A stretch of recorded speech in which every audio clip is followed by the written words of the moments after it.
સુરતની રેસ્ટોરન્ટની લિફ્ટમાં કલાકો સુધી 16 લોકો ફસાયા. 10 લોકોની કેપેસિટીવાળી લિફ્ટમાં 16 લોકો ચડી જતા ફસાઈ ગયા. 10 લોકોની ક્ષમતાવાળી લિફ્ટમાં 16 લોકો ચડી ગયા બાદ કંઈક આવી હાલત થઈ. ઘટના છે સુરતની. ખાણીપીણીના શોખીન સુરતીઓને બહારની મિજબાની લેવાની મજા સજામાં ફેરવાય. સુરતના અડાજણ વિસ્તારમાં રોયલ ટ્રેડ સેન્ટરમાં આવેલી લેવલ 5 નામની હોટલમાં જમવા માટે ગયેલા પરિવારો લિફ્ટમાં ફસાઈ જતા જીવ અદ્ધર થઈ ગયા. 10 લોકોની કેપેસિટીવાળી લિફ્ટમાં 16 લોકો ચડી જતા કલાકો સુધી ફસાઈ ગયા. પરિવારના સભ્યો સાથે ડિનર કર્યા બાદ પરત ફરતી વખતે છઠ્ઠા માળેથી ગ્રાઉન્ડ ફ્લોર પર આવી રહ્યા હતા. તે દરમિયાન જ પહેલા માળે લિફ્ટ અટકી જતા લોકો ફસાઈ ગયા.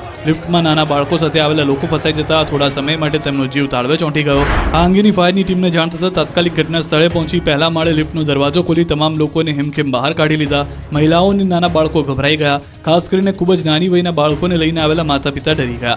લિફ્ટમાં 6 બાળકો અને 5 મહિલા સહિત કુલ 16 લોકોને બચાવાયા. દાહોદમાં સ્પેશિયલ ડ્રાઈવ માટે ગયેલી MGVCLની ટીમ પર હુમલો, બેટે માર્યા.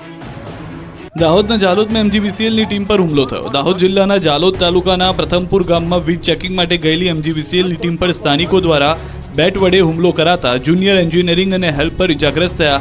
જાલોદ તાલુકાના પ્રથમપુર ગામમાં મધ્ય ગુજરાત વીજ કંપની લિમિટેડની ટીમ સ્પેશિયલ ડ્રાઈવ માટે પહોંચી હતી. પ્રથમપુર ગામમાં ગેરકાયદે જોડાણ મામલે તપાસ કરી હતી અને ત્યારે જ કેટલાક લોકોએ ફરજમાં અડચણ પેદા કરવાનો પ્રયાસ કરી બોલાચાલી કરી હતી. વાત એટલી ઉગ્ર બની ગઈ હતી કે મારી સુધી કિસ્સો પહોંચી ગયો. વીજ કંપનીના જુનિયર એન્જિનિયર અને હેલ્પર પર બેટ વડે હુમલો કરતા બંનેને ફ્રેક્ચર થયા. બંને કર્મચારીઓને સારવાર માટે ઝાયડસ હોસ્પિટલમાં ખસેડવામાં આવ્યા. ઘટના અંગે લીંબડી પોલીસ દ્વારા વધુ તપાસ હાથ ધરવામાં આવી છે. વાપીમાં લાલ કપડાવાળા યુવાનને જોઈને આંખલો ભડકી ગયો. યુવાનને ફૂટબોલની જેમ ઉછાળ્યો. વાપીમાં રખડતા ઢોરનો આતંક દિવસે ને દિવસે વધી રહ્યો છે. ત્યારે શાંતિથી જતા યુવાનના લાલ કપડા જોઈને એક આંખલો ભડકી ગયો. રીતસરનો ભૂરાયો થયો. ફૂટબોલની જેમ ઉછાળ્યો હતો. દ્રશ્યોમાં જોઈ શકાય છે કે રોડ પર 2 યુવાનો શાંતિથી ચાલીને જઈ રહ્યા છે. રોડની બાજુમાં 2 આંખલા ઊભા છે. ત્યારે યુવાનોને જોઈને એક આંખલો ભૂરાયો થયો. આંખલાએ યુવાનને પાછળથી શિંગડા ભરાવ્યા. યુવાનને ફૂટબોલની જેમ ઉછાળ્યો. યુવાન પર હુમલો કરતા યુવાન રોડ પર પડી ગયો. બાદમાં તુરંત ઊભો થઈ ગયો અને ભાગી ગયો, જેથી જીવ બચી ગયો. દાહોદ અને સુરતના મહુવામાં દીપડાનો આતંક યથાવત. દક્ષિણ ગુજરાતમાં દીપડાનો આતંક વધી રહ્યો છે. હવે દાહોદના નગરાળા ગામમાં દીપડો આવી ચડ્યો હતો. રાત્રિના સમયે ગામમાં દીપડો ફરવા આવ્યો હતો. કોટવાડ ફળિયામાં માવી મણીલાલભાઈ દિત્યાભાઈના ઘરે દીપડો આવી ચડ્યો હતો. રાત્રિ દરમિયાન સીસીટીવી કેમેરામાં દીપડો લટાર મારતો કેદ થયો. બનાવ અંગે વન વિભાગને જાણ કરતા ફોરેસ્ટની ટીમ પણ ઘટના સ્થળે પહોંચી દીપડો પકડવાની કાર્યવાહી હાથ ધરી. બીજી તરફ સુરતના અંતરિયાળ વિસ્તારમાં દીપડાનો આતંક વધી રહ્યો છે. મહુવા તાલુકાના ગાંગડિયા ગામે છેલ્લા ઘણા દિવસથી દીપડાના હટાફેરા વધી રહ્યા છે. ગાંગડિયા ગામમાં રહેણાંક વિસ્તારમાં દીપડો પાલતુ પશુઓનો શિકાર કરતા સ્થાનિકોમાં ભય ફેલાય છે. કદાવર દીપડાએ ઘર પાસે બેઠેલા પાલતુ શ્વાનને શિકાર બનાવ્યો. કાર ચાલકે દીપડાની કરતૂત કેમેરામાં કેદ કરી. દીપડાના હટાફેરાથી સ્થાનિકોમાં ભારે ભયનો માહોલ છે. દીપડાને વહેલી તકે પાંજરે ગોઠવી પકડાય તે માટેની સ્થાનિકોની માંગ ઉઠી છે. બોટાદમાં ખાતરની થેલીમાંથી નીકળી રહેતી ખેડૂતોએ તાત્કાલિક કાર્યવાહી કરવા માંગ કરી. બોટાદમાં ખાતરની થેલીમાંથી નીકળી રહેતી ગઢડા તાલુકાના ઉગામેડી ગામના ખેડૂતે એગ્રો સેન્ટર પરથી 25 થેલી એરડીનો ખોળ ખાતરની ખરીદી કરી હતી.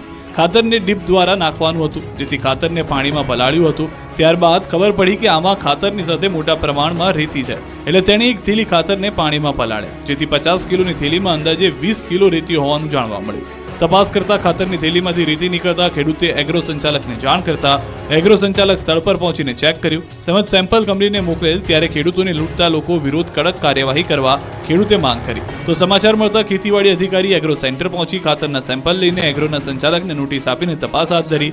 ₹1,04,000ની કિંમતના ખાતરની 128 થેલીનો જથ્થો સ્ટોપ સેલ કરી વધુ કાર્યવાહી હાથ ધરી. બીજી તરફ ગીર સોમનાથના શાણાવાકિયા ગામે સહકારી મંડળીમાં ખેડૂતો સાથે છેતરપિંડી મામલે રોષ ફાટી નીકળ્યો છે. ખેડૂતો સાથે ઠગાઈને લઈને સ્થાનિકોએ મામલતદાર પોલીસને આવેદનપત્ર આપ્યું. બેંક કર્મચારીઓ સામે કાર્યવાહીની માંગ કરી. પોલીસે મંડળી પ્રમુખ અને મંત્રીની કરી ધરપકડ. સુરતના વરાછા વિસ્તારમાં લાખોની છેતરપિંડી કરનાર 2 આરોપીઓને પોલીસે દબોચી લીધા. 2 આરોપીઓએ ફરિયાદીને વિશ્વાસમાં લઈ USDTના નામે 97 લાખની છેતરપિંડી આચરી હતી. સમગ્ર મામલે વરાછા પોલીસે ફરિયાદ નોંધી આરોપીની ધરપકડ કરી તેમની પાસેથી ₹51 લાખ કબજે કર્યા. રાજકોટમાં આશા વર્કર મહિલાનું મોત થતા સહકર્મીઓએ કર્યો હલ્લાબોલ. રાજકોટમાં આશા વર્કર બહેનો દ્વારા કોર્પોરેશન કચેરી ખાતે વિવિધ બેનરો સાથે વિરોધ કરવામાં આવ્યો, જેમાં લોકોના આરોગ્યની સંભાળ લેતા આશા વર્કર બહેન બીમાર હોવા છતાં તેમની પાસે ફરજિયાત ફિલ્ડ વર્ક તેમજ મીટિંગ કરાવતા તેમનું મોત નીપજ્યું હોવાનો આરોપ લગાવવામાં આવ્યો. આ માટે જવાબદાર અધિકારી સામે પગલાં લેવાની માંગ પણ આશા વર્કર બહેનો દ્વારા કરવામાં આવી. આ મામલે આરોગ્ય અધિકારી ડોક્ટર જયેશ વાકાણીએ તટસ્થ તપાસ કર્યા બાદ જવાબદારો સામે પગલાં લેવાની ખાતરી આપી. વિગત મુજબ કોઠારિયા વિસ્તારના આરોગ્ય કેન્દ્રમાં નૈનાબેન મોલિયા બજાવતા ફરજ હતા. જો કે તેમની તબિયત ખરાબ હોવા છતાં મેડિકલ ઓફિસર ડોક્ટર યાસ્મીન દ્વારા તેમને રજા આપવામાં આવી નહોતી. એટલું જ નહીં, તેમને ફિલ્ડવર્ક માટે મોકલી અને મીટિંગમાં હાજર રહેવા માટે ફરજ પાડવામાં આવી હતી. જો કે બાદમાં અન્ય બહેનોએ રજૂઆત કરતા તેઓને જવા દેવામાં આવ્યા. બાદમાં પરિવાર દ્વારા તેમને ખાનગી હોસ્પિટલમાં દાખલ કરવામાં આવ્યા, જ્યાં ટૂંકી સારવાર બાદ તેમનું મોત નીપજ્યું. જેને લઈને અધિકારીએ માનવતા ચૂક્યા હોવાના આરોપ સાથે આજે આશા વર્કર બહેનો દ્વારા મનપા કચેરીએ વિવિધ બેનરો સાથે વિરોધ કરવામાં આવ્યો. મનપા કમિશનરને આવેદન પાઠવી રજૂઆત કરવામાં આવી હતી. નર્સિંગના ઉમેદવારોના ગાંધીનગરમાં ધરણા, નિમણૂક આપવા માટે ઉમેદવારોની માંગ. આરોગ્ય પરિવાર કલ્યાણ અને તબીબી શિક્ષણ તાબાની સંસ્થા IKDRCમાં ભરતીની જાહેરાત કરાઈ હતી. એપ્રિલ 2023ના વર્ષમાં જાહેરાત આપી આજ દિન સુધી ભરતી પ્રક્રિયા પૂર્ણ કરવામાં આવી નથી. પરીક્ષા પાસ કરેલા યુવાનોમાં નિમણૂક પત્ર ન મળતા રોષ છે. નર્સની 650 જગ્યામાં એક પણ જગ્યા ઘટાડો કર્યા વગર નિમણૂક આપવા માંગ થઈ છે. નર્સિંગ ઉમેદવારોએ ગાંધીનગર સેન્ટ્રલ વિસ્ટા ગાર્ડનમાં ધરણા યોજી આરોગ્ય મંત્રીને આવેદન આપવામાં પહોંચ્યા હતા. નર્સિંગ ઉમેદવારો પોતાની માંગણીઓને લઈને ગાંધીનગર એકઠા થયા.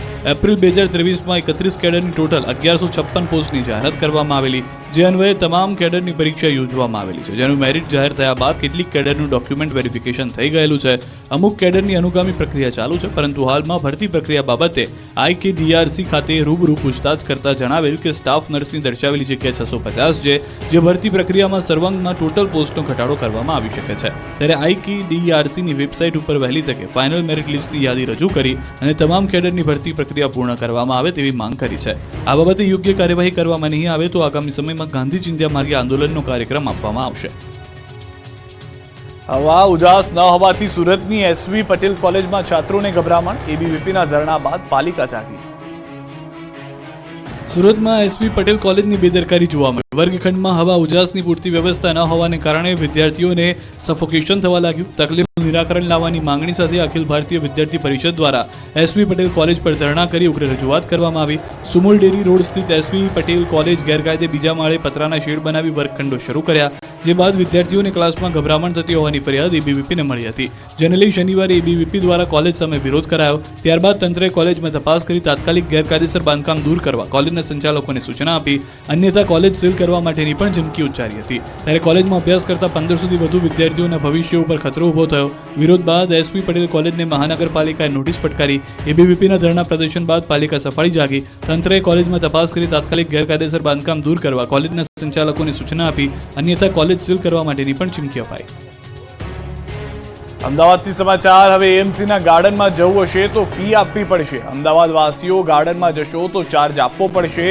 AMC રિક્રિએશન કમિટીએ લીધો છે મોટો નિર્ણય. નવા બનેલા મોન્ટે કાર્લો અને સિંધુ ભવન રોડ પરના ગોટીલા ગાર્ડનમાં લાગશે ચાર્જ. બંને ગાર્ડનમાં મુલાકાતીઓ માટે ₹10 ચાર્જ નક્કી કરાયો છે. સવારે 6 થી 10 સુધી કોઈ પણ ચાર્જ નહીં લેવાય. સવારે 10 થી રાતના 10 સુધી વ્યક્તિ દીઠ ₹10 ચાર્જ લેવાનું નક્કી કરાયું છે. વાર્ષિક પાસ પર 1 માસનું કન્સેશન મળશે. AMC